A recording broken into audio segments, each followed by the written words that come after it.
Hello friends, এটা হলো আসল দেশি মুরগি। ঝোলের গন্ধে প্রতিবেশীও হাজির, আর এক টুকরো মুখে দিলেই শুধু হাড়ের আওয়াজ।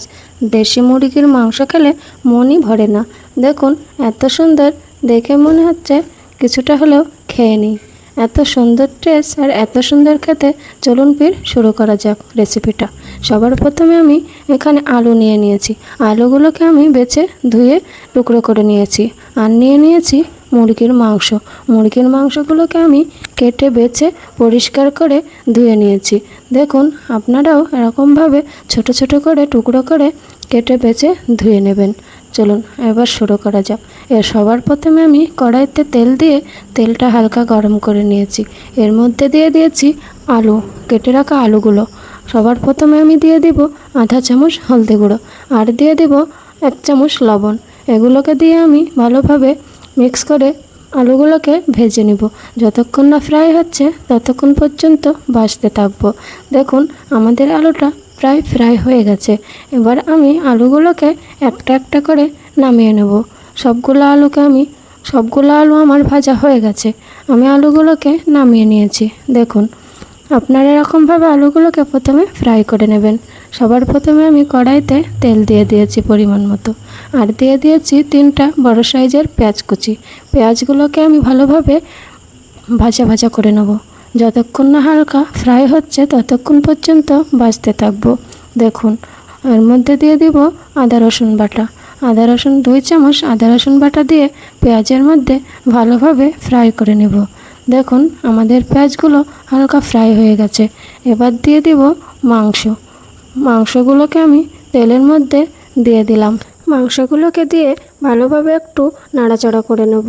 ব্যাস, মাংসগুলো আমাদের নাড়া হয়ে গেছে। এরপরে আমি এর মধ্যে পরিমাণ মতো লবণ দিয়ে দেব। আপনারা আপনাদের স্বাদ অনুযায়ী দেবেন। আর দিয়ে দেব হলদি গুঁড়া। 1.5 চামচ পরিমাণ এখানে আমি হলদি গুঁড়া দেব। আর দিয়ে দেব পরিমাণ মতো মরিচ। আমি এখানে দিয়েছি আধা চামচ মরিচের গুঁড়া। আপনারা আপনাদের স্বাদ অনুযায়ী দিতে পারেন। এগুলোকে দিয়ে আমি ভালোভাবে নাড়াচাড়া করতে থাকবো। নাড়াচাড়া করে ভালোভাবে আমি মাংসগুলোকে একটু ভাজা ভাজা করে নেব। ব্যাস, আপনারা এরকমভাবে মাংসগুলোকে একটু ভাজা করে নেবেন। এর মধ্যে দিয়ে দিব আধা চামচ কাশ্মীরি লঙ্কার গুঁড়ো, আর দিয়ে দিব আধা চামচ মরিচের গুঁড়া, আর দিয়ে দিব আমি একটু মিট মশলা। এগুলোকে দিয়ে ভালোভাবে মাখিয়ে নেব। সুন্দর করে একটু ভাজা করতে থাকবো। ভালোভাবে এখানে মাংসগুলোকে বেশ 3 থেকে 4 মিনিট আমরা ফ্রাই করব মশলাগুলো দিয়ে। আপনারা যত সুন্দরভাবে ফ্রাই করবেন তত কিন্তু মাংসটা খেতে স্বাদ আসবে।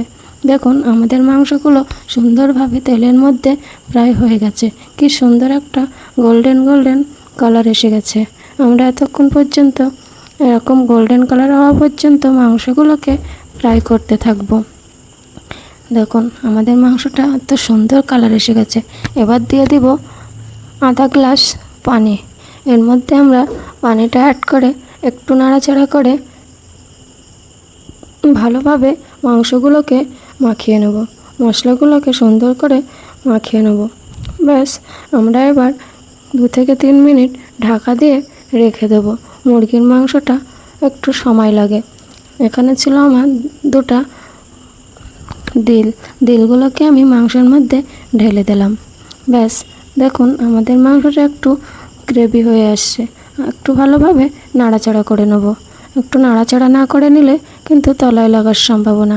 ব্যাস, আমরা একটু নাড়াচাড়া করে হালকা একটু ঝোল থাকতেই এর মধ্যে দিয়ে দিব আলু।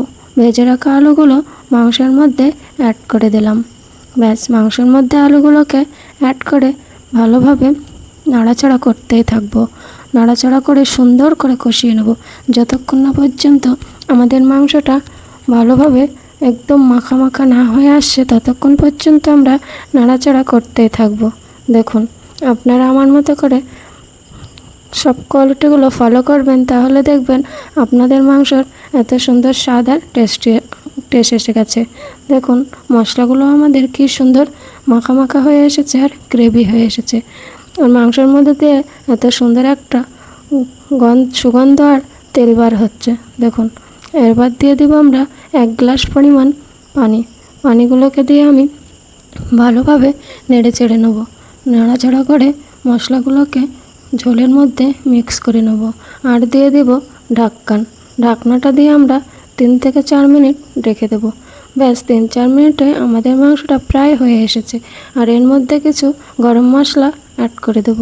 আর একটু দিয়ে দেব মিট মশলা। সামান্য গরম মশলা আর মিট মশলা দিয়ে 1 মিনিট মতো এটাকে ব্যাস জ্বালিয়ে নিব। জ্বালিয়ে নিলেই আমাদের মাংসটা একদম রেডি হয়ে যাবে। দেখুন আমাদের মাংসটা একদম কমপ্লিট। এত সুন্দর কালার আর এত সুন্দর গ্রেভি। এই মাংসটা গরম ভাতে একবার খেলে বারবার খেতে মন চাইবে। এই ছিল আজকের দেশি মুরগির ঝাল ঝাল মজাদার রেসিপি। সবাই ট্রাই করে জানাবেন কেমন হয়েছে। ভিডিওটা শেষ পর্যন্ত দেখার জন্য অনেক ভালোবাসা। ভালো লাগলে লাইক, কমেন্ট আর শেয়ার করতে ভুলবেন না।